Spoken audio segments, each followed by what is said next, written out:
अगर आप ISC class 12 के स्टूडेंट्स हैं तो ये वीडियो पूरा आखिरी तक देखिएगा। सर बहुत सारे क्वेश्चन आप ही वाले थे। लग रहा है पेपर आप ही ने लीक किया था। पूरा का पूरा आपने पेपर जैसे लीक करवा दिया। सेम क्वेश्चन एग्जाम में सेम थी। मुझे लगता है आपने बेटा लीक कर दिया था कि क्या कर दिया था। तो पेपर ही आप कर दिया था एग्जाम के पहले तो मतलब मानना पड़ेगा था। 90% क्वेश्चन आपके कैसे सेम में मजा आ गया सर, सारे सेम क्वेश्चन थे। मतलब कोडिंग मेरी कोडिंग ना था शब्दों की वजह है जो आपने पढ़ाया सर आपके बिना कुछ नहीं था। ये जो सारे बच्चे यहाँ पे आपको बता रहे हैं कि पेपर सेम टू सेम वही आ गया जो हमने पढ़ाया था, वैल्यूज भी सेम टू सेम आ गई। ये पिछले 2 से 3 साल से हम लोग करते आए हैं और इस बार 2025 बोर्ड एग्जामिनेशंस में भी हम यही करने वाले हैं। अगर आप आईएससी क्लास 12 में हैं और कॉम्पिटिटिव एग्जामिनेशंस की प्रिपरेशन करने की वजह से आप बोर्ड्स की प्रिपरेशन पे ध्यान अभी तक नहीं दे पाए और आपके हाफ ईयरली में बहुत अच्छे मार्क्स नहीं आए हैं, घबराने की जरूरत नहीं है। मैं आपके लिए लाया हूँ बहुत ही बड़ी खुशखबरी। हमारा परसेंटेज बूस्टर कोर्स आज लॉन्च हो चुका है जिसमें हम physics, chemistry, maths, English, computer सारे सब्जेक्ट्स कवर करा रहे हैं CISC काउंसिल के लेटेस्ट पैटर्न के हिसाब से। इसमें आपको लाइव क्लासेस मिल रही हैं, रिकॉर्डेड क्लासेस मिल रही हैं, बुक्स आपके घर पे डिलीवर कराई जा रही हैं, DPPs मिल रही हैं और इसी के साथ साथ हमारे वर्ल्ड फेमस गेस्ट पेपर्स भी मिल रहे हैं जिससे around 80 to 90% question same to same आपको बोर्ड एग्जामिनेशंस में भी मिल जाते हैं। ये जो पूरा का पूरा बैच है इसको पढ़ाया जा रहा है बाय इंडियाज मोस्ट लव्ड,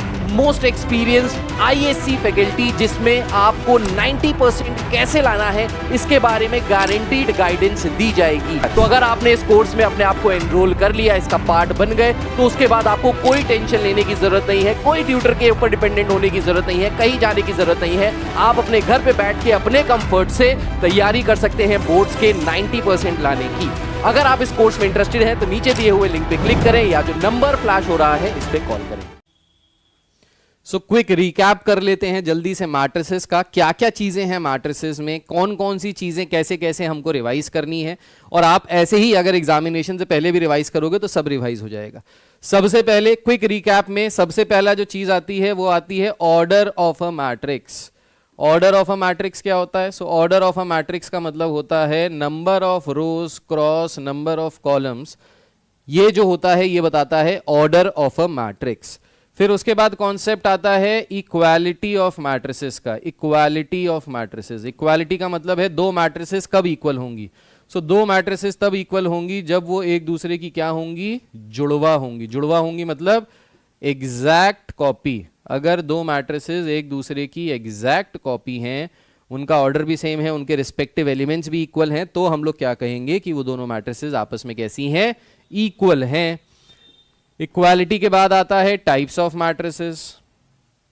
अब टाइप्स ऑफ मैट्रिसेस में सबसे पहला आता है स्क्वायर मैट्रिक्स क्या होती है, रेक्टेंगुलर मैट्रिक्स क्या होती है। सो स्क्वायर मैट्रिक्स एक ऐसी मैट्रिक्स हो गई जिसमें number of rows is equals to number of columns होते हैं। रेक्टेंगुलर मैट्रिक्स क्या होती है? रेक्टेंगुलर मैट्रिक्स एक ऐसी मैट्रिक्स होती है जिसमें number of rose number of columns के बराबर नहीं होते। उसके बाद आता है आइडेंटिटी मैट्रिक्स, या आइडेंटिटी बाद में। उसके बाद आती है नल मैट्रिक्स। नल मैट्रिक्स एक ऐसी मैट्रिक्स होती है जिसका ऑर्डर कुछ भी हो सकता है लेकिन उसके सारे के सारे एलिमेंट्स जो होते हैं वो सब जीरो के बराबर होते हैं। तो ऑर्डर कुछ भी हो सकता है लेकिन सारे एलिमेंट जीरो के बराबर होते हैं। उसके बाद आती है रो मैट्रिक्स। रो मैट्रिक्स एक ऐसी मैट्रिक्स होती है जिसमें रो एक होती है, कॉलम अनेक होते हैं। रो एक, कॉलम अनेक। So one row and n number of columns, ऐसी मैट्रिक्स को हम कहते हैं रो मैट्रिक्स। उसके बाद आती है कॉलम मैट्रिक्स। कॉलम मैट्रिक्स क्या होती है? सो कॉलम मैट्रिक्स एक ऐसी मैट्रिक्स होती है जिसमें एक कॉलम होता है एंड रोज कितनी भी हो सकती हैं, n नंबर ऑफ रोज हो सकती हैं। उसके बाद आती है सिंगल्टन मैट्रिक्स। सिंगल्टन मैट्रिक्स क्या होती है? सिंगल्टन मैट्रिक्स एक ऐसी मैट्रिक्स होती है जिसमें सिर्फ एक ही एलिमेंट आता है, उसको सिंगल्टन मैट्रिक्स कहते हैं, राइट। जैसे मोदी जी सिंगल्टन मैट्रिक्स हैं, अकेले आदमी हैं, शादी वादी हुई नहीं, बीवी बच्चा है नहीं, तो सिंगल्टन मैट्रिक्स हैं, ठीक। जैसे वरद हमारा सिंगल्टन मैट्रिक्स अभी तक, बस सबसे अच्छा एग्जाम्पल है, वो सिंगल्टन मैट्रिक्स हो गई। उसके बाद diagonal matrix. Diagonal matrix, diagonal matrix क्या होती है? सो डायगोनल मैट्रिक्स एक ऐसी मैट्रिक्स होती है जिसके जो प्रिंसिपल डायगोनल्स होते हैं वो नॉन जीरो होते हैं और बाकी जो डायगोनल एलिमेंट्स होते हैं, जो नॉन डायगोनल एलिमेंट्स होते हैं वो जीरो होते हैं और जो डायगोनल एलिमेंट्स हैं वो जीरो भी हो सकते हैं, नॉन जीरो भी हो सकते हैं, कुछ भी हो सकते हैं अकॉर्डिंग टू द डेफिनेशन। इसकी डेफिनेशन में बच्चों को कंफ्यूजन होती है, इसलिए मैं आपको बिल्कुल खुल के डेफिनेशन बता रहा हूं। इसकी डेफिनेशन ये है कि एक ऐसी मैट्रिक्स जिसमें नॉन डायगोनल एलिमेंट्स जीरो होते हैं। नॉन डायगोनल एलिमेंट जीरो होते हैं मतलब इनको छोड़ के बाकी सारे एलिमेंट जीरो होते हैं। ये जीरो भी हो सकते हैं, ये नॉन जीरो भी हो सकते हैं, कुछ भी हो सकते हैं, ठीक है। तो वो हो गए आपकी डायगोनल मैट्रिक्स। डायगोनल मैट्रिक्स की जो डिटर्मिनेंट की वैल्यू होती है, सो अगर इस मैट्रिक्स को हम ए बोलें, so the determinant value of a diagonal matrix is always equals to the product of the diagonals।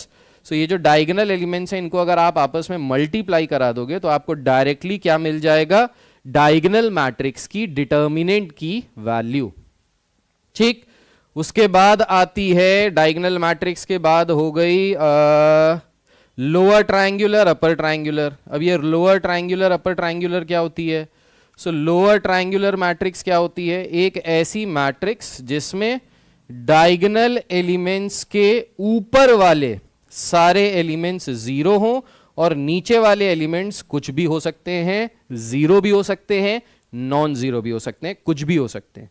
So lower triangular matrix एक ऐसी मैट्रिक्स है जिसमें डायगोनल एलिमेंट्स को छोड़ के जो डायगोनल के ऊपर वाले एलिमेंट्स हैं वो सारे के सारे जीरो होंगे और नीचे वाले एलिमेंट्स नॉन जीरो भी हो सकते हैं, जीरो भी हो सकते हैं, कुछ भी हो सकते हैं, ठीक है।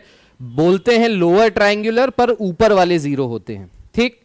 उसके बाद आती है upper triangular matrix. Upper triangular क्या होती है? अपर ट्रायंगुलर मैट्रिक्स एक ऐसी मैट्रिक्स होती है जिसमें डायगोनल एलिमेंट्स कुछ भी हो सकते हैं लेकिन डायगोनल एलिमेंट्स के नीचे वाले जो एलिमेंट्स होते हैं वो जीरो होते हैं, बाकी ऊपर वाले एलिमेंट्स कुछ भी हो सकते हैं, जीरो भी हो सकते हैं, नहीं भी हो सकते हैं, कुछ भी हो सकते हैं, कोई दिक्कत नहीं है। इसके बाद आती है ट्रायंगुलर मैट्रिक्स। ट्रायंगुलर मैट्रिक्स एक ऐसी मैट्रिक्स होती है जिसमें लोअर ट्रायंगल भी जीरो होता है, अपर ट्रायंगल भी जीरो होता है। मतलब एक ऐसी मैट्रिक्स जिसमें ऊपर वाले elements above the diagonal and the elements below the diagonal are all zero. ऊपर वाले भी सब जीरो, नीचे वाले भी सब जीरो। ऐसी मैट्रिक्स को ट्रायंगुलर मैट्रिक्स कहते हैं। तो ट्रायंगुलर मैट्रिक्स दो प्रकार की होती है, lower triangular, upper triangular. Lower triangle में ऊपर वाले सारे एलिमेंट जीरो, अपर ट्रायंगुलर में नीचे वाले सारे एलिमेंट जीरो। इस तरीके से आपको अपने दिमाग में बसाना है, ठीक। उसके बाद आती है स्केलर मैट्रिक्स। स्केलर मैट्रिक्स क्या होती है? स्केलर मैट्रिक्स एक ऐसी मैट्रिक्स होती है जिसके जो डायगोनल एलिमेंट्स होते हैं वो इक्वल होते हैं और सारे के सारे नॉन डायगोनल एलिमेंट्स कैसे होते हैं? जीरो होते हैं। सो एक डायगोनल मैट्रिक्स जिसके सारे डायगोनल एलिमेंट्स इक्वल हों, ऐसी मैट्रिक्स को हम कहते हैं स्केलर मैट्रिक्स, ठीक है। ऐसी मैट्रिक्स को हम कहते हैं स्केलर मैट्रिक्स। फिर आती है आइडेंटिटी मैट्रिक्स। आइडेंटिटी मैट्रिक्स एक डायगोनल मैट्रिक्स होती है जिसके नॉन डायगोनल एलिमेंट जीरो होते हैं और डायगोनल एलिमेंट्स 1 के बराबर होते हैं। ये दो ऑर्डर्स में आती है, 2x2 एंड 3x3। हमारे कोर्स में इतनी ही है। आइडेंटिटी मैट्रिक्स को हम हमेशा आई से डिनोट करते हैं। आइडेंटिटी मैट्रिक्स को अगर आप किसी भी मैट्रिक्स से मल्टीप्लाई कराएं या किसी भी मैट्रिक्स को आइडेंटिटी से मल्टीप्लाई कराएं, you will get back the same matrix. तो जैसे मैथ्स में नंबर 1 होता है कि आप नंबर 1 को किसी भी नंबर से मल्टीप्लाई कराएं या किसी भी नंबर को 1 से मल्टीप्लाई कराएं, you get back the same number. So यही होती है आइडेंटिटी मैट्रिक्स। सो यहां पे खत्म हो गया टाइप्स ऑफ मैट्रिसेस। इसके बाद आता है addition and subtraction of matrices. Addition and subtraction करने के लिए मिनिमम रिक्वायरमेंट क्या है? कब हम दो मैट्रिसेस को आपस में ऐड या सब्ट्रैक्ट कर सकते हैं? हम दो मैट्रिसेस को तब आपस में ऐड या सब्ट्रैक्ट कर सकते हैं जब उनका, दोनों मैट्रिसेस का ऑर्डर सेम हो। मतलब two matrices can be added और subtracted together if they have same order. अगर ऑर्डर सेम है तो आप करस्पॉन्डिंग एलिमेंट्स को रिस्पेक्टिव एलिमेंट से ऐड कर दोगे। जैसे अगर आपको ये दोनों मैट्रिसेस को आपस में ऐड करना है या सब्ट्रैक्ट करना है तो आप फर्स्ट एलिमेंट को फर्स्ट एलिमेंट से, सेकंड को सेकंड से, थर्ड को थर्ड से, फोर्थ को फोर्थ से ऐड कर दोगे। यही चीज सब्सट्रैक्शन में भी होगी, सेम टू सेम, ठीक है। जब हम लोग एडिशन की बात करते हैं, एडिशन की, एडिशन की अगर अपन बात करें तो एडिशन जो होता है वो कॉम्यूटेटिव होता है। In case of matrices addition. Commutative का मतलब क्या होता है? कॉम्यूटेटिव का मतलब होता है कि अगर आप A को B से जोड़ो या B को A से जोड़ो, आंसर हमेशा सेम आएगा। आप वरद की शादी शरद से करा दो या शरद की शादी वरद से करा दो, शादी दोनों की ही होगी, तो इसको हम कहेंगे कॉम्यूटेटिव प्रॉपर्टी। ठीक है, कॉम्यूटेटिव प्रॉपर्टी के बाद एसोसिएटिव प्रॉपर्टी भी फॉलो होती है एडिशन के केस में। एसोसिएटिव प्रॉपर्टी का मतलब है अगर इसमें 3 एलिमेंट्स ले लिए जाएं तो ये तीनों का सम कैसे भी करो बात सेम ही है। अब अगर हमने इसमें 3 एलिमेंट्स ले लिए, वरद, शरद और मरद, तो तीनों को अगर पहले वरद को और शरद को शादी कराई जाए, फिर इन दोनों की शादी मरद से करा दी जाए, या पहले मरद और शरद की कराई जाए फिर वरद से करा दी जाए, बात एक ही है। तीनों को जब हम जोड़ेंगे, ऐड करेंगे, तो आंसर सेम आएगा। This is known as associative property. ठीक है, सो कॉम्यूटेटिव प्रॉपर्टी एडिशन में लगती है, एसोसिएटिव प्रॉपर्टी एडिशन में लगती है। इसके बाद आता है एडिटिव इनवर्स। अब ये एडिटिव इनवर्स क्या होता है सर? एडिटिव इनवर्स का मतलब होता है, सबसे पहले एडिटिव इनवर्स से भी पहले आता है, एडिटिव इनवर्स से भी पहले आता है identity, additive identity, additive identity, identity. Additive identity का मतलब क्या होता है? एडिटिव आइडेंटिटी का मतलब होता है कि अगर कोई मैट्रिक्स ए है, उसमें हम ऐसा क्या ऐड करें कि वापस हमको मैट्रिक्स ए मिल जाए, इसको कहते हैं एडिटिव आइडेंटिटी। आइडेंटिटी का मतलब होता है आपकी आइडेंटिटी होती है ना, जैसे वो आपकी आइडेंटिटी। एडिटिव का मतलब है जोड़ने पे, तो ए में ऐसा क्या ऐड किया जाए कि आपको वापस ए मिल जाए।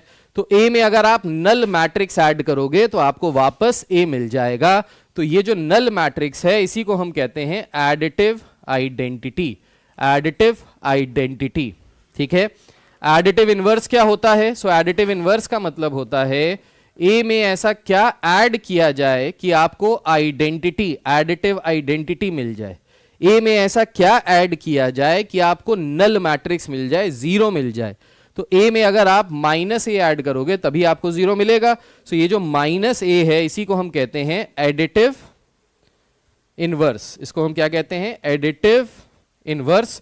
ये आपने कक्षा 6 में भी पढ़ा था कि 2 का एडिटिव इनवर्स होता है -2, -2 का एडिटिव इनवर्स होता है 2, same number with opposite sign. Class 6 में भी आपने ये पढ़ा है एडिटिव इनवर्स के बारे में।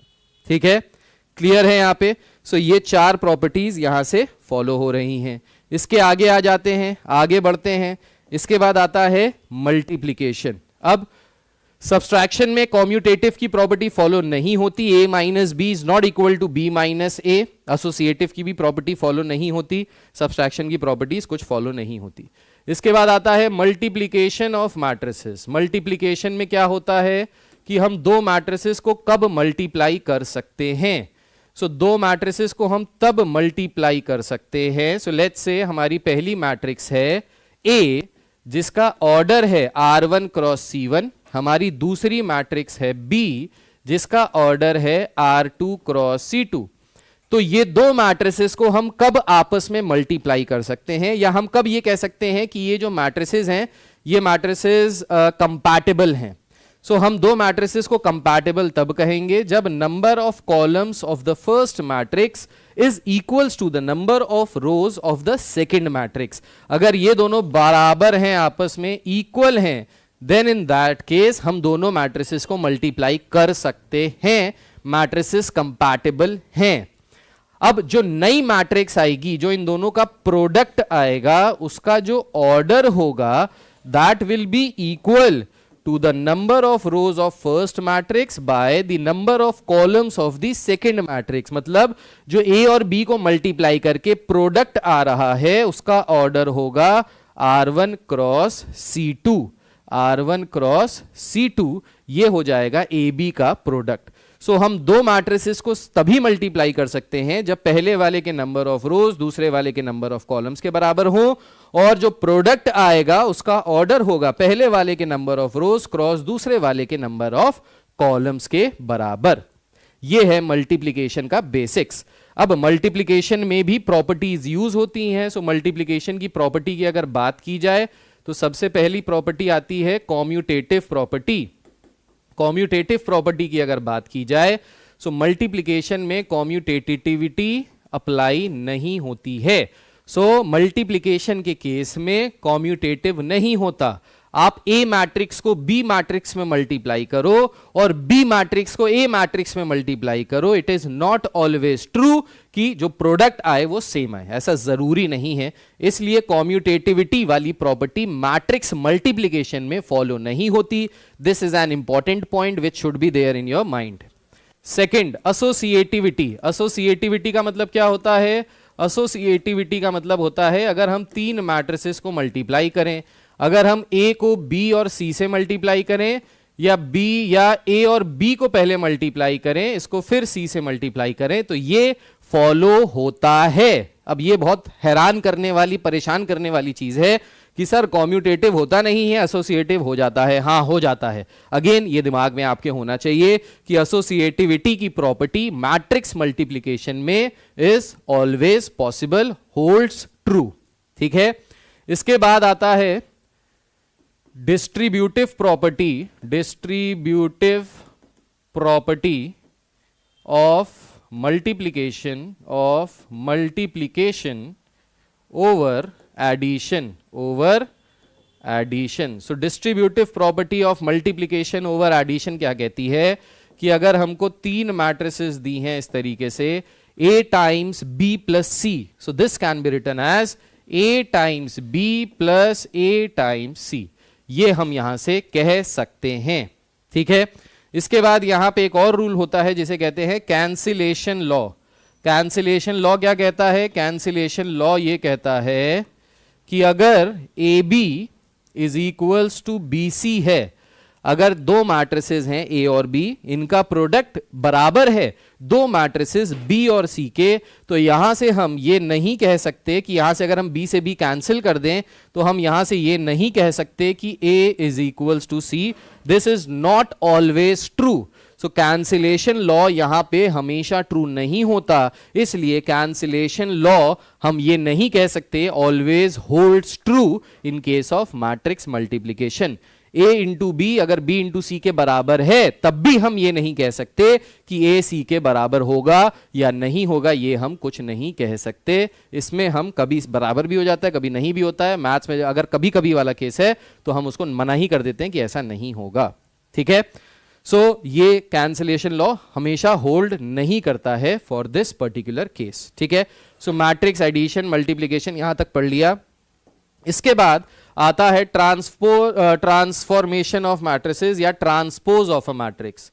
ट्रांसपोज का मतलब क्या होता है? ट्रांसपोज का मतलब होता है अगर आप रोज को इंटरचेंज कर दें कॉलम्स के साथ और कॉलम्स को इंटरचेंज कर दें रोज के साथ, तो उसको कहते हैं transpose of a matrix. For example, अगर आपके पास एक मैट्रिक्स है कुछ इस तरीके से, अगर आपने इसका ट्रांसपोज किया, इसको हम डिनोट करते हैं a डैश से या a to the power t से, और इसको जब हम ट्रांसपोज करेंगे तो जो ये फर्स्ट रो है ये फर्स्ट कॉलम बन जाएगा, सेकंड रो सेकंड कॉलम बन जाएगा, थर्ड रो थर्ड कॉलम बन जाएगा।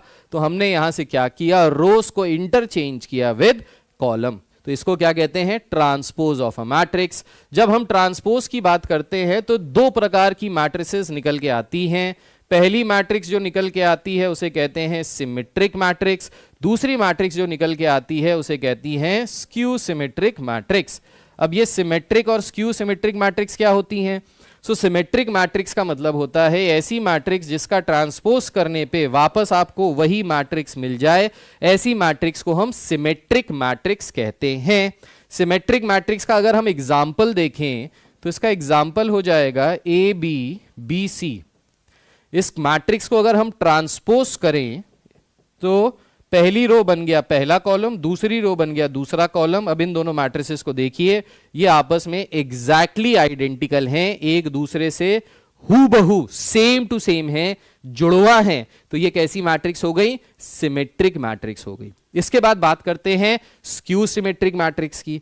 सो स्क्यू सिमेट्रिक मैट्रिक्स एक ऐसी मैट्रिक्स जिसका ट्रांसपोज करने पे आपको नेगेटिव ऑफ दैट मैट्रिक्स मिल जाए, ऐसी मैट्रिक्स को हम कहते हैं स्क्यू सिमेट्रिक मैट्रिक्स। ठीक है, skew symmetric matrix. Skew symmetric matrix के केस में याद रखिएगा कि स्क्यू सिमेट्रिक मैट्रिक्स के केस में अगर एग्जाम्पल लिया जाए तो इसमें जो डायगोनल एलिमेंट्स होते हैं वो सब 0 होते हैं, और डायगोनल के ऊपर वाले एलिमेंट्स और डायगोनल के नीचे वाले एलिमेंट्स सेम होते हैं but with opposite sign. Element same होते हैं ऊपर भी नीचे भी, लेकिन साइन जो होता है इनका वो अपोजिट होता है। जो नेगेटिव वाले होते हैं वो पॉजिटिव हो जाते हैं, जो पॉजिटिव वाले होते हैं वो नेगेटिव हो जाते हैं। एक चीज और याद रखने वाली, स्क्यू सिमेट्रिक मैट्रिक्स की जो डिटर्मिनेंट की वैल्यू होती है this is always equals to 0। Skew symmetric matrix की कभी भी आप डिटर्मिनेंट की वैल्यू निकालोगे वो किसके बराबर हो जाएगी? हमेशा 0 के बराबर हो जाएगी। इसके बाद आता है एवरी स्क्वायर मैट्रिक्स।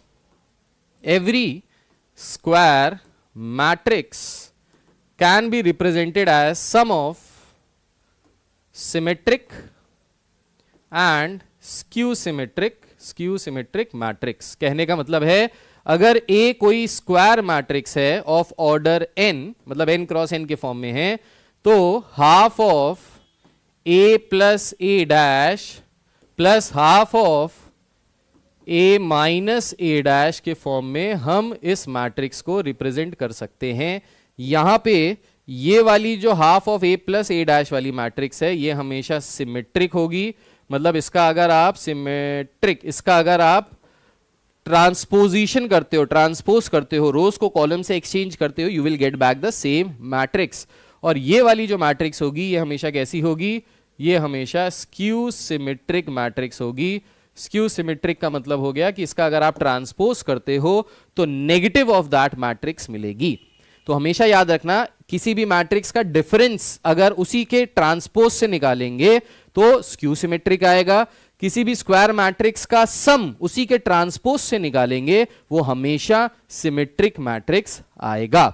इसके बाद लास्ट टॉपिक जो आता है यहां से वो आता है ईसीटी ईआरटी, मतलब एलिमेंट्री रो ट्रांसफॉर्मेशन और एलिमेंट्री कॉलम ट्रांसफॉर्मेशन से इनवर्स निकालना किसी भी मैट्रिक्स का। ये हमारे सिलेबस में है नहीं, आउट ऑफ सिलेबस है। इस तरीके से विद इन 15 मिनट शायद हमने पूरी की पूरी मैट्रिसेस रिवाइज कर ली। अब जैसे मैंने आपको रिवाइज कराया है वैसे अगर हर चैप्टर आप खुद को रिवाइज करा दो, पेपर खोलो, कॉपी खोलो, पेन उठाओ और चैप्टर में लिखना शुरू करो। भाई पहली चीज ये है, दूसरी चीज जैसे मैंने आपको बताया, मैंने कोई किताब नहीं खोली, मैंने कोई कॉपी नहीं खोली, मैंने कोई पीपीटी नहीं खोली, मैं आपको बस बताता चला गया लाइन बाय लाइन, एक एक प्रॉपर्टी, एक एक चीज, एक एक सारी चीज। यही सेम चीज अगर आपने हर सब्जेक्ट के लिए कर ली, अपनी कॉपी में आपने खोला electrostatics, for example current and electricity, आपने करंट एंड इलेक्ट्रिसिटी में लिखना शुरू किया कि भाई करंट का मतलब ये होता है, इसकी यूनिट ये होती है, इलेक्ट्रिसिटी ये होती है, इसकी यूनिट ये होती है, रेजिस्टेंस ये होता है, इसकी यूनिट ये होती है, रेजिस्टिविटी ये होता है, इसकी यूनिट ये होती है, इसकी डेफिनेशन ये होती है, आपने सब लिखना शुरू कर दिया, भाई पूरा चैप्टर आपका रेडी हो गया है। This is the best and the quickest way to revise any chapter. और आपने अगर इसको लिख लिख के कर लिया तो भाई आपके दिमाग में ऐसा बैठ जाएगा कि तुम्हारी शादी भी हो जाएगी, तुम्हारे बच्चे भी हो जाएंगे, उन बच्चों के अंदर भी अपने आप चला जाएगा हेरिडिटी से, क्योंकि वो तुम्हारे खून में आ जाएगा। तो इस तरीके से हमेशा आपको रिवीजन करनी है, इस तरीके से चैप्टर्स को रिकैप्चुलेट करना है। हो सकता है पहली बार जब आप रिकैप्चुलेट करो, पहली बार जब आप लिखो तो आपके कुछ पॉइंट्स मिस हो जाए, कोई बात नहीं, आपने ये पूरा चैप्टर रिकैप्चुलेट किया, रिकैप्चुलेट करने के बाद आपने अपनी किताब खोली और एक बार देख लिया, किताब से मैच कर लिया, क्या मैंने कोई टॉपिक छोड़ा तो नहीं, क्या मैंने कोई टाइप ऑफ मैट्रिक्स गलत तो नहीं लिखी, क्या मैंने कोई टाइप ऑफ मैट्रिक्स छोड़ी तो नहीं, उससे आपने एक बार देख लिया। अगर आपने कुछ छोड़ा तो उसको आपने साइड में बाद में लिख लिया। फिर 2 दिन बाद आपने फिर से कॉपी खोली, फिर से पेन उठाया और फिर से सारी चीजें लिख ली। अगली बार जब करोगे कुछ नहीं छूटेगा, कुछ गलत नहीं लिखोगे, हर चीज सही आएगी, हर चीज सही कर लोगे। This is the way you have to revise each and everything. ऐसे ही पढ़ पढ़ के मैंने बीटेक में 3rd रैंक आती थी मेरी बीटेक में, मुझे आता कुछ नहीं था, समझ में मुझे कुछ नहीं आता था। प्रोग्रामिंग होती थी, डा होती थी, एल्गोरिदम होता था, बहुत सारे सब्जेक्ट होते थे, 6 सब्जेक्ट होते थे, 6 महीने में पढ़ने होते थे। पढ़ने में कभी कॉलेज जाता नहीं था, घर पे बैठा रहता था, मौज मस्ती करता था, हॉस्टल की लाइफ एंजॉय कर रहा था कस के, बेहतरीन मूवी देखता था, बेहतरीन घूमता फिरता था, सीसीडी जाता था, कॉफी पीता था, आइसक्रीम खाता था, ट्यूशंस पढ़ाता था ताकि कुछ पैसे मिले जिससे अय्याशी की जाए। और फिर उसके बाद पूरी मेहनत से इस तरीके से रिवीजन नोट्स बनाता था। एक दिन पहले एग्जामिनेशन के, इन सबको रिवाइज कर लेता था, एग्जामिनेशन अगले दिन जाके दे आता था। जो लोग साल भर पढ़ते थे वो भी नंबर मुझसे कम लाते थे, मैं एक रात पहले पढ़ के उनसे ज्यादा नंबर लेके आता था। एंड इसका पूरा क्रेडिट यही चीज पे जाता है, यही माइंड मैप कह लीजिए इसको आप रिवीजन स्ट्रैटेजी कह लीजिए, जैसे कह लीजिए, ये ऐसे ही रिवाइज करेंगे हर सब्जेक्ट के लिए, हर चैप्टर के लिए। अगर आपने ये कर लिया तो इसके बाद आपको टीचर की जरूरत नहीं है, आप सेल्फ सफिशिएंट है अपने क्वेश्चंस को करने के लिए। अब क्वेश्चंस की प्रैक्टिस करनी है भाई, वो तो करनी ही पड़ेगी। Maths is all about practice. तो मैथ्स में ऐसे रिवीजन करते हैं एक दिन पहले। मैथ्स में ये नहीं करते कि क्वेश्चन लगाने बैठ गए, लगाए जा रहे सर इतने सारे क्वेश्चन है सर, 1000 क्वेश्चन है, एक दिन पहले पेपर के हम कैसे रिवाइज कर लें? नहीं कर सकते। एक दिन पहले पेपर के आप ये जरूर कर सकते हो हर चैप्टर के लिए। क्लियर है? हर चैप्टर को खोल के अगर आपने ऐसे लिख लिया तो कसम खुदा की, कसम ऊपर वाले की, आपके मार्क्स बहुत अच्छे आएंगे, आप कुछ भी नहीं भूलोगे, आपके कॉन्सेप्ट्स कहीं पे भी नहीं हिलेंगे और आपके कॉन्सेप्ट्स ऐसे कॉन्क्रीट हो जाएंगे कि आप खुद तो पढ़ ही लोगे, दूसरों को भी पढ़ा सकते हो। ठीक है?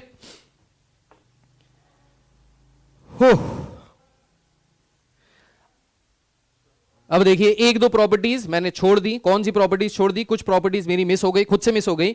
वो ट्रांसपोज पे कुछ प्रॉपर्टीज हैं जो आपसे मिस हो गई, जिसमें प्रॉपर्टीज में आती हैं ट्रांसपोज की प्रॉपर्टीज। अब ट्रांसपोज की प्रॉपर्टीज में कौन कौन सी प्रॉपर्टीज है देखिए। सो ट्रांसपोज की प्रॉपर्टी में प्रॉपर्टी है पहली कि ए ट्रांसपोज का ट्रांसपोज किसके बराबर होता है? ए के बराबर होता है। दूसरी प्रॉपर्टी है ए प्लस बी का ट्रांसपोज करें तो ये A transpose plus B transpose होता है। तीसरी प्रॉपर्टी ए बी का ट्रांसपोज करें तो ये B transpose into A transpose होता है, जिसको रिवर्सल लॉ कहते हैं। ये वाली प्रॉपर्टी बहुत ही ज्यादा इंपॉर्टेंट है, ये आपके दिमाग में होनी चाहिए। इसके बाद प्लस माइनस कर लो तो भी सही है। इसके बाद अगर के टाइम्स ए ट्रांसपोज अगर किया जाए तो इसको के ए के ट्रांसपोज से करो तो भी वही वैल्यू आएगी। ठीक है? ये बस बेसिक सी प्रॉपर्टीज हैं ट्रांसपोज की लेके। यही वाली प्रॉपर्टीज बार बार पूछी जा सकती हैं, अलग अलग तरीके से पूछी जा सकती हैं। प्रॉपर्टीज ऑफ ट्रांसपोज भी मैंने बता दी, अब कुछ नहीं बचा, अब ये पूरा चैप्टर खत्म हो गया। ठीक है? तो बस यही करना है, ऐसे ही करना है। और बताओ। चलिए भाई, सो आज करते हैं मैट्रिसेस के हॉट्स लेवल के क्वेश्चन। हॉट्स मतलब ऐसा वाला हॉट्स नहीं जो आप समझते हैं, हॉट्स मतलब हायर ऑर्डर थिंकिंग वाले questions. So higher order thinking वाले मैट्रिसेस के क्वेश्चंस करते हैं और देखते हैं कैसे कैसे क्वेश्चन। तो ऐसा नहीं है कि सिर्फ हायर ऑर्डर है। अब तुम लोग को इतना अच्छा पढ़ा दिया है किसी बहुत महान ISC के टीचर ने, तो तुम लोग को कुछ मुश्किल लगेगा नहीं, सब कुछ आसान आसान लगेगा। तो जैसे पहला क्वेश्चन है आपके सामने, if a matrix has 28 elements, what are the possible orders it can have? What if it has 13 elements? तो अगर एक मैट्रिक्स के में 28 एलिमेंट है तो क्या क्या ऑर्डर्स पॉसिबल हैं? सो मैट्रिसेस में अगर 28 एलिमेंट्स हैं तो भाई ऑर्डर्स क्या क्या हो सकते हैं? 2 cross 14, 14 cross 2, 28 cross 1, 1 cross 28, 7 cross 4, 4 cross 7। मतलब बेसिकली दो नंबर्स फाइंड आउट करो जिनका प्रोडक्ट 28 के बराबर हो, बस बात खत्म। और क्या क्या हो सकता है भाई 28 को? और क्या क्या हो सकता है? 7 इंटू 4, बस यही आएगा, राइट? और भी कुछ आ सकता है? और कुछ नहीं आ सकता है। So these are the possible number of orders. उसके बाद कह रहा है अगर 13 एलिमेंट्स होते तो ऑर्डर क्या होता? तो सर 13 एलिमेंट होते तो या तो ऑर्डर होता 13 क्रॉस 1 या ऑर्डर होता 1 क्रॉस 13। इससे ज्यादा कुछ हो ही नहीं सकता है। क्लियर? बहुत आसान क्वेश्चन, बहुत इजी क्वेश्चन। आगे बढ़ते हैं। नेक्स्ट क्वेश्चन में क्या कह रहा है? कह रहा है इन द मैट्रिक्स है right the order of the matrix. क्या है ऑर्डर मैट्रिक्स का? 3 क्रॉस 3। अंधे को भी दिखाई दे जाएगा। कह रहा है नंबर ऑफ एलिमेंट्स कितने हैं? तो नंबर ऑफ एलिमेंट्स ऑर्डर के जो रोज इंटू कॉलम्स कर लो तो वो नंबर ऑफ एलिमेंट्स के बराबर होते हैं, 9 के बराबर हो गए। कह रहा है एलिमेंट फाइंड आउट करो A23, A31 and A12। Okay, element A23, तो A23 का मतलब हो गया ये वाला एलिमेंट। सो A23 क्या हो गया? A23 हो गया x square minus y। A31 का मतलब हो गया थर्ड रो फर्स्ट कॉलम, ये हो गया 0। A12 का मतलब हो गया फर्स्ट रो सेकंड कॉलम, तो ये हो गया 1 के बराबर। मतलब बेसिकली यहाँ पे कुछ भी नहीं कह रहे थे, आपसे एलिमेंट्स को आइडेंटिफाई करने के लिए कह रहे थे कि क्या आपको ये पता है कि 1 2 कौन सा है, 2 1 कौन सा है, 2 2 कौन सा है। तो ये चिंटू क्वेश्चन हो गया। सर कैसे बेकार क्वेश्चन करा रहे हो? अब जैसे ये वाला क्वेश्चन बस शुरू में देखो ऐसे ही होता है, धीरे धीरे लेवल बढ़ता है। अब ये कह रहा है कंस्ट्रक्ट 2 by 2 मैट्रिक्स जहां पे Aij गिवन है इस तरीके से। सो 2 by 2 की अगर हमको मैट्रिक्स बनानी है तो इसका मतलब है सबसे पहले 2 by 2 में अगर हम जनरल एलिमेंट्स लिख लें तो ये हो जाएगा कुछ इस प्रकार से। अब अगर ये इस प्रकार से हो गया तो हम यहाँ से a11 की वैल्यू निकालें। a11 का मतलब है i की जगह 1, j की जगह 1। सो 1 माइनस 2 इज 1, 1 का स्क्वायर 1, सो ये हो गया 1/2। फिर a12 का मतलब है i की जगह 1, j की जगह 2। 4 माइनस 1 3, 3 का स्क्वायर 9, सो ये हो गया 9/2। a21 का मतलब है i की जगह 2, j की जगह 1, सो ये हो जाएगा 0 के बराबर। a22 का मतलब क्या है, 2 माइनस 4 दैट इज 2, 2 का square 4, 4/2 that is 2, so a22 हो गया 2 के बराबर। सो अगर 2/2 की एक मैट्रिक्स बनानी है तो ये मैट्रिक्स क्या हो गई, हाफ, 9/2, 0 एंड 2। ये हो गई हमारी 2/2 की matrix. Similarly same to same तरीके से आप सेकंड पार्ट का भी आंसर निकाल सकते हैं। ठीक है, सेकंड वाले पार्ट का आंसर बताइएगा क्या आ रहा है कमेंट करके। ठीक, तो कमेंट करके बताइए क्या आंसर आ रहा है सेकंड वाले पार्ट का। आगे नेक्स्ट क्वेश्चन पे आते हैं। नेक्स्ट क्वेश्चन क्या कह रहा है, construct 3/2 matrix whose elements are given by aij is equals to e की power i into x. aij दिया है, e की power i into x is equals to sine j times x। क्या बात है। सो बेसिकली कहने का मतलब है i वाला एलिमेंट यहां से निकल रहा है और j वाला एलिमेंट यहां से निकल रहा है और इक्वल टू का साइन लगा हुआ है। अच्छा जी, अगर इक्वल टू का साइन लगा हुआ है तो 3/2 की मैट्रिक्स बनानी है। 3/2 की मैट्रिक्स का मतलब क्या हो गया, 3 रोज 2 कॉलम्स। 3 रोज 2 कॉलम्स का मतलब हो गया a11, a12, a21, a22, a31 and a32। ये हो गया 3 रोज एंड 2 कॉलम्स। अब यहाँ पे कह रहा है construct 3/2 matrix whose elements are given by aij is equals to e की power i into x is equals to sine jx। ये यहाँ पे इज इक्वल्स टू का साइन नहीं आएगा, या तो प्लस आएगा या तो माइनस आएगा। यहाँ पे कुछ गड़बड़ है, क्योंकि अगर इज इक्वल्स टू का साइन रख देंगे तो कोई मतलब नहीं निकलेगा, राइट। तो यहाँ पे या तो प्लस होगा या तो माइनस होगा। तो अगर हम इसको माइनस लेके सॉल्व करें, माइनस ले लें और माइनस लेके सॉल्व करें तो माइनस लेके ये क्या आ जाएगा, माइनस लेके ये आ जाएगा। अगर a11 रखते हैं तो a11 में आ जाएगा e की power x minus sine x। a12 आ जाएगा e की power 2x minus sine, sorry e की power x minus sine 2x, ये आ जाएगा। और सिमिलरली आप बाकी के भी सारे के सारे एलिमेंट्स निकाल लेंगे। a12, a21 आ जाएगा यहाँ पे। सो a21 अगर रखेंगे तो e की power 2x minus sine x। a22 रखेंगे यहाँ पे तो e की power 2x minus sine 2x। a31 रखेंगे सो ये आ जाएगा e की power 3x minus sine x। And a32 रखेंगे तो e की power 3x minus sine 2x। इस तरीके से आपके आंसर्स आएंगे। सो यहाँ पे जो ये दिया हुआ है इज इक्वल्स टू वाली चीज़, ये कुछ कुछ गलत दी हुई है। ये इज इक्वल्स टू यहाँ पे नहीं होगा। क्लियर है?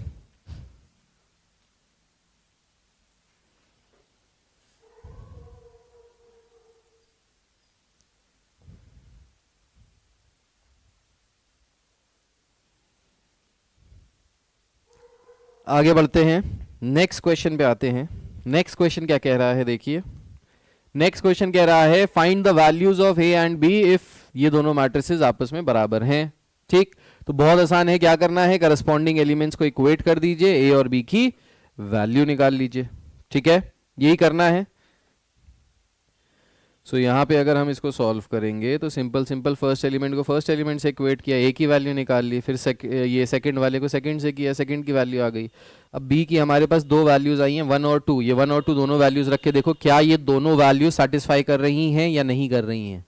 सो अगर 1 रख के देखें यहाँ पे कौन से वाले में, B square minus 5b should be equal to minus 6, put b is equals to 1, तो सेटिस्फाई करना चाहिए। 1 का स्क्वायर हो गया 1, minus 5 minus 4 is not equal to minus 6, so not satisfied.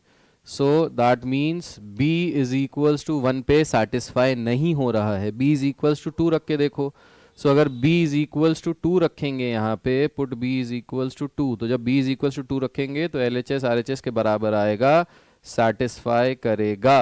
Therefore a की वैल्यू है 2, b की वैल्यू है 2, जो दो दो वैल्यू लिख के आएगा उसको एक नंबर कम मिलेगा। समझ में आया?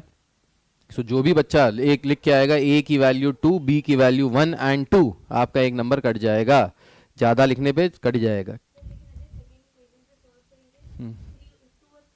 2 और 3 आ रहा है तो कॉमन क्या है? 2, दोनों में आ रहा है ना, तो 2 सेटिस्फाई कर रहा है तो 2 आंसर है। अगर आप सेकंड इक्वेशन को सॉल्व करोगे तो यहाँ से b की दो वैल्यूज आ रही हैं, एक वैल्यू आ रही है 2 और एक वैल्यू आ रही है 3। अब ऐसी वैल्यू जो दोनों में आ रही है, दोनों में ही सेटिस्फाई करनी चाहिए, तो वो 2 ही है, इसमें भी 2 आ रही है, इसमें भी 2 आ रही है। So that means the final answer is 2। तो इस तरीके के क्वेश्चन आए तो ज़्यादा खुश होकर एक इक्वेशन सॉल्व करके मत चले आना। अगर क्वाड्रेटिक बन रही है तो दूसरे में भी रख के देखना कि हो सकता है कोई ऐसा फैक्टर हो जो वहां पे रूल आउट हो रहा हो। जैसे यहाँ पे 1 और 3 दो ऐसे फैक्टर्स है जो रूल आउट हो रहे हैं, सिर्फ 2 काम कर रहा है जो पूरे पे काम कर रहा है। ठीक है, सो इसलिए इस तरीके से आपको करना पड़ेगा। चलिए आगे बढ़ते हैं, नेक्स्ट क्वेश्चन पे आते हैं। नेक्स्ट क्वेश्चन में कह रहा है if possible find the sum of the matrices A and B where A is this and B is this. जैसा कि अभी अभी आपको थोड़ी देर पहले बताया था रिवीजन में कि दो मैट्रिसेस को तभी ऐड कर सकते हैं जब उनका ऑर्डर सेम है। इनका ऑर्डर तो घंटा सेम नहीं है, ये 2/2 है, ये 2/3 है, तो जब ऑर्डर सेम नहीं है तो क्या यहाँ पे सम पॉसिबल है? The answer is no, sum is not possible. Question number 7 में कह रहा है अगर ये मैट्रिक्स इस मैट्रिक्स के बराबर है तो x प्लस वाई बताइए, 2x माइनस 3y बताइए। A matrix z such that x plus Y plus Z is a zero matrix. फालतू का क्वेश्चन है, इजी क्वेश्चन है, ये आप 10th में भी कर चुके हो। इन दोनों को ऐड करो, इसको 2 से मल्टीप्लाई कराओ, इसको -3 से मल्टीप्लाई करो, दोनों को ऐड करो, फिर यहाँ पे x plus Y plus Z को 0 के बराबर रख दो। सो 0 को जब आप बराबर रखोगे तो 0 जो मैट्रिक्स आप बनाओगे नल मैट्रिक्स, वो यही सेम ऑर्डर की बनाना, क्योंकि एडिशन सब्सट्रैक्शन उन्हीं के बीच में होता है जिनका ऑर्डर सेम होता है। बस इसको सॉल्व करोगे आंसर आ जाएगा। ठीक, इसको कर लीजिएगा, होमवर्क है, कुछ क्वेश्चंस खुद भी करेंगे। अब कह रहा है find non zero values of x satisfying the matrix equation. कर लोगे सॉल्व? इसको अंदर मल्टीप्लाई कराना है, इसको 2 अंदर मल्टीप्लाई कराना है, 2 अंदर मल्टीप्लाई कराना है, इन दोनों को ऐड करके इससे इक्वेट करना है। क्योंकि ये मैट्रिसेस आपस में इक्वल हैं तो इनके करस्पॉन्डिंग एलिमेंट्स आपस में इक्वल होंगे, इक्वेट कर दीजिएगा, क्वाड्रेटिक इक्वेशन बनेगी, x की वैल्यू आ जाएगी। ठीक, तो ये सब चिंटू क्वेश्चन है, बेकार क्वेश्चन है। नेक्स्ट देखिए, एक अगर इसके बराबर है, बी इसके बराबर है, तो show that a plus B into A minus B is not equal to a square minus B square. ऐसे क्वेश्चन आएंगे नहीं, शो दैट वाले क्वेश्चन मैट्रिसेस में नहीं आएंगे, तो इसको करने की जरूरत नहीं है। Find the value of this this this which is equals to 0। कर लोगे इस क्वेश्चन को? चलिए इस क्वेश्चन को करिए, ट्राई कीजिए, फिर मैं आपको बताता हूं कैसे करना है। इसको ट्राई कीजिए।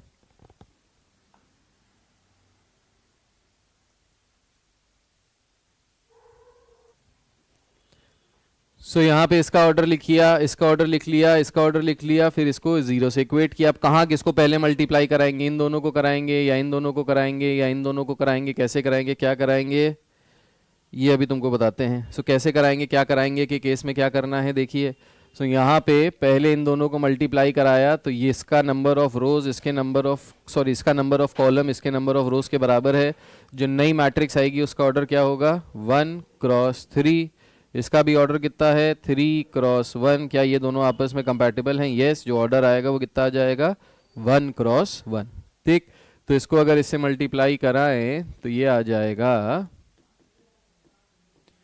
सो first row multiplied by first column, so ये हो जाएगा 1 plus 2x plus 15। So 1 plus 15 16 plus 2x आ गया। ठीक, उसके बाद first row multiplied by second column, 3 plus 3 यानी 6 प्लस 5x, फिर 2 प्लस 2 यानी 4 plus x, this into 1 2 x and this is equals to 0। ठीक है, अब आगे देखिए, अब ये है 1 क्रॉस 1, तो अब इसमें क्या होगा? अगेन ये ऐसे ऐसे, फर्स्ट रो फर्स्ट कॉलम से, सेकेंड रो मतलब फर्स्ट रो एक ही रो है एक ही कॉलम है तो मल्टीप्लाई कर लेंगे तो ये आ जाएगा 16 plus 2x plus 12 plus 10x plus 4x plus x square is equals to 0। ऐसा कुछ आ रहा है।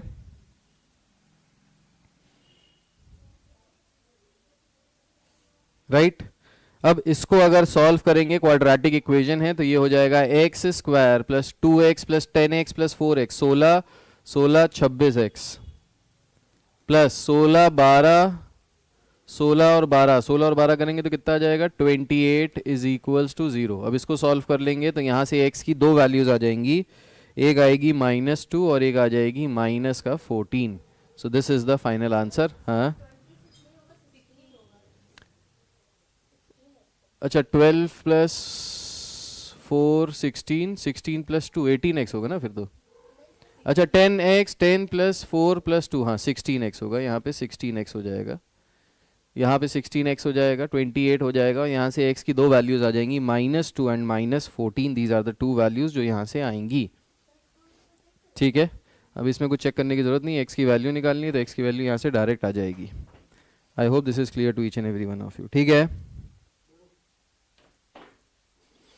हाँ भाई, इस वाले क्वेश्चन में देखिए यहाँ पे हमने क्या गलती की है। यहाँ पे गलती ये की है 1 क्रॉस 3, 3 क्रॉस 3 था, 3 से 3 गया, इसका ऑर्डर है 1 क्रॉस 3, तो इसका ऑर्डर 1 क्रॉस 3 होना चाहिए था। 1 क्रॉस 3 ऐसे नहीं लिखा जाएगा, 1 क्रॉस 3 ऐसे लिखा जाएगा 16 plus 2x, 6 plus 5x and 4 plus x। ये है 1 क्रॉस 3, तो इसका ऑर्डर है 1 क्रॉस 3, एक रो 3 कॉलम। ठीक है, और फिर ये 3 रो 1 कॉलम, और फिर जब हम इसको मल्टीप्लाई करेंगे तो ये ऐसे ही मल्टीप्लाई होगा, फर्स्ट से, सेकंड से, थर्ड से, फिर आएगा वही। ठीक है, सो रिप्रेजेंटेशन लिखने में गड़बड़ कर दिया था, सो ये रिप्रेजेंटेशन इस तरीके से होगा, वरना वहाँ पे भी मार्क्स कट जाएंगे, तो इसको भी ज़रूर देख लीजिएगा। अब इसके बाद नेक्स्ट क्वेश्चन देखिए क्या कह रहा है। नेक्स्ट क्वेश्चन कह रहा है कि अगर a इसके बराबर है which satisfies the equation this and hence find the value of a inverse। तो जिस क्वेश्चन में भी लिखा होगा hence find या therefore find the value of a inverse, उसका मतलब है आपको a inverse अलग से नहीं निकालना है, इसी इक्वेशन का यूज करके आपको a inverse निकालना है। तो सबसे पहले a inverse निकालने से पहले क्या करना पड़ेगा, इस इक्वेशन को फाइंड आउट करना पड़ेगा। सो इस इक्वेशन को फाइंड आउट करने के लिए आपको a स्क्वायर निकालना है। a square a into a के बराबर है।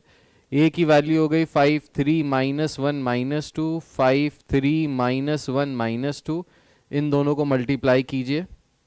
सो यहाँ से आंसर आ जाएगा a स्क्वायर का, first row multiplied by first column, 5 5 25 -3 25 -3 22 आ जाएगा।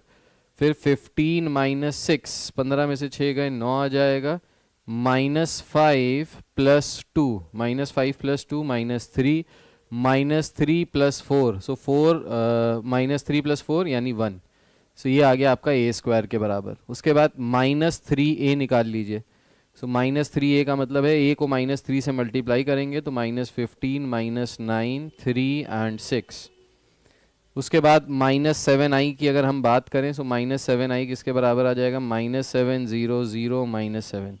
अब क्या कीजिए, इन सबको ऐड कर दीजिए। तो अगर इन सबको ऐड करेंगे तो ये आ जाएगा a square -3a -7i is equals to, so add जब करेंगे तो करस्पॉन्डिंग एलिमेंट्स ऐड होंगे। 22 15 और 7 कितना हो गया 0, 15 और 7 हो गया 22, 22 -22 ये कितना आ गया, ये आ गया 0 के बराबर। उसके बाद 9 -9 ये 0 के बराबर। उसके बाद -3 3 0 के बराबर। फिर 1 + 6 दैट इज 7 7 -7 ये भी 0 के बराबर। मतलब जो हमको प्रूफ करना था, क्या ये इक्वेशन सेटिस्फाई हो रही है, हाँ जी ये इक्वेशन डेफिनेटली सेटिस्फाई हो रही है।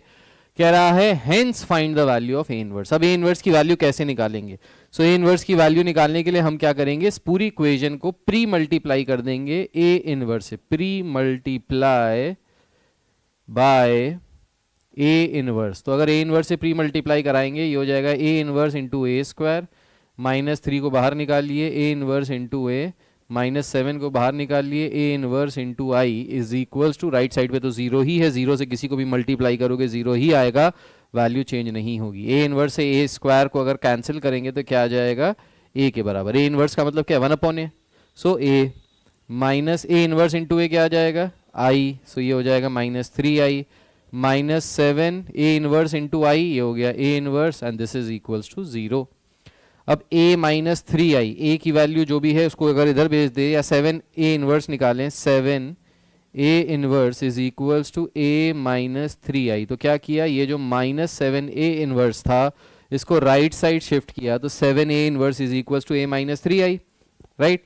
हमको a इनवर्स की वैल्यू निकालनी है, सो ये हो गया 7 इंटू, सॉरी इसको लिख सकते हैं a inverse is equals to 1/7 a minus 3i। अब a क्या है, a है आपका 5, 3, -1, -2 और -3i। सो -3i हो गया, -3 0 -3, इन दोनों को अगर ऐड करें 5 - 3 कितना हो गया, 5 - 3 हो गया 2, 3 -1 -5। सो a इनवर्स किसके बराबर आ गया, a इनवर्स बराबर आ गया 1/7 2 3 -1 एंड -5। इसको आप और सिंप्लीफाई करके इस तरीके से भी लिख सकते हो कि a inverse is equals to 2/7 3/7 -1/7 and minus का 5/7। ये आ गया फाइनली आपका a इनवर्स। तो जिस क्वेश्चन में ऐसे लिखा होगा हेंस सॉल्व, देयरफॉर सॉल्व, तो दैट मींस आपको वहां पे एडजॉइंट ए अपॉन डिटर्मिनेंट ए का मेथड नहीं लगाना, आपको उसी इक्वेशन में प्री मल्टीप्लाई करना है a इनवर्स से and you will directly get the value of a inverse as you got in this question. I hope this is clear to you, please note this down. हाँ जी भाई, next question देखिए क्या कह रहा है। Find the matrix A satisfying the matrix equation, इस तरीके से दिया हुआ है। अब मैट्रिक्स में डिवीजन तो पढ़े नहीं हो, क्या करोगे इस क्वेश्चन में। सो इस क्वेश्चन में कुछ भी नहीं करना है, आप ए की जगह मान लीजिए पी क्यू आर एस, क्योंकि 2/2 ये भी है 2/2 ये भी है, तो ए भी 2/2 होगा तभी मल्टीप्लाई होगा, और यहाँ पे भी 2/2 आ रहा है, तो ए 2/2 की अगर हमने मैट्रिक्स मान ली तो इसके एलिमेंट्स को मान लिया पी क्यू आर एस। अब आप ए की जगह पी क्यू आर एस रखिए तो ये हो जाएगा 2 1 3 2 पी क्यू आर एस -3 2 5 -3 1 0 0 1। अब आप इन दोनों को पहले मल्टीप्लाई करा लीजिए, सो यहाँ से क्या आ जाएगा 2p plus R 2q plus S 3p plus 2r 3q plus 2s with -3 2 5 -3 and this is equals to 1 0 0 1। अब आप इन दोनों को आपस में मल्टीप्लाई कर लीजिए, आपको पी क्यू आर एस की दो इक्वेशंस मिलेंगी, पी क्यू की दो इक्वेशन, आर एस की दो इक्वेशंस, दो अननोन दो इक्वेशन सॉल्व कर लेंगे, you will get the value of P Q R S. Comment करके बताइए क्या आएगी पी क्यू आर एस की वैल्यू। जिसने भी सही आंसर दिया उसको हमारी तरफ से ढेर सारा प्यार। ठीक, सो इस तरीके से आप इस क्वेश्चन को सॉल्व करेंगे।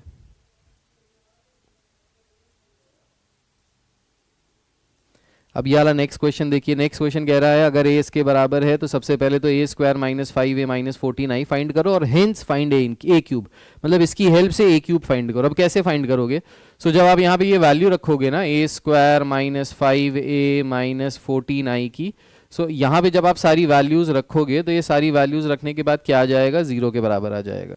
अब जब ये 0 के बराबर आ रहा है, हमसे कह रहा है हेंस फाइंड a क्यूब, तो a क्यूब निकालने के लिए आप क्या करो, इस पूरी इक्वेशन को प्री मल्टीप्लाई कर दो a से। तो राइट साइड में तो a से मल्टीप्लाई करने पे 0 ही हो जाएगा, लेफ्ट साइड पे क्या हो जाएगा, ये हो जाएगा a cube -5a square -14i into a करोगे तो a आ जाएगा। ठीक है, इस a क्यूब की अगर हम लोग वैल्यू निकाले तो आ जाएगा 5a स्क्वायर प्लस 14a। अब 5a स्क्वायर प्लस 14a में a स्क्वायर की वैल्यू आप ऑलरेडी यहाँ पे निकाल ही चुके होगे। ठीक है, तो यहाँ से a स्क्वायर की वैल्यू आप यहाँ रख दोगे प्लस 14a कर दोगे, जो भी आंसर आएगा will be the value of a cube. a square की वैल्यू निकाली, कितनी आई है 29 -25 -20 एंड -16, ये a स्क्वायर की वैल्यू आई है। लास्ट वाली वैल्यू कितनी आ रही है, -40 आ रही है, 40 की 14 40 आ रही है।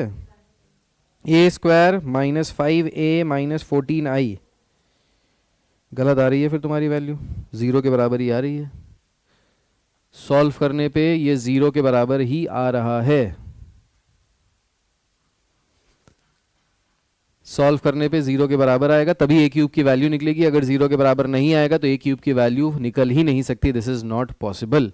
सो 5a² प्लस 14a अगर हम यहाँ से करेंगे तो 5a² प्लस 14a, सो 5a² प्लस 14a अगर हम यहाँ से रखते हैं तो a³ की जो फाइनल वैल्यू आएगी वो फाइनल वैल्यू आ जाएगी 187 माइनस 195 माइनस 156 एंड 148, ये वैल्यू आ जाएगी a³ की जब आप यहाँ पे 5a² प्लस 14a को ऐड करेंगे तो।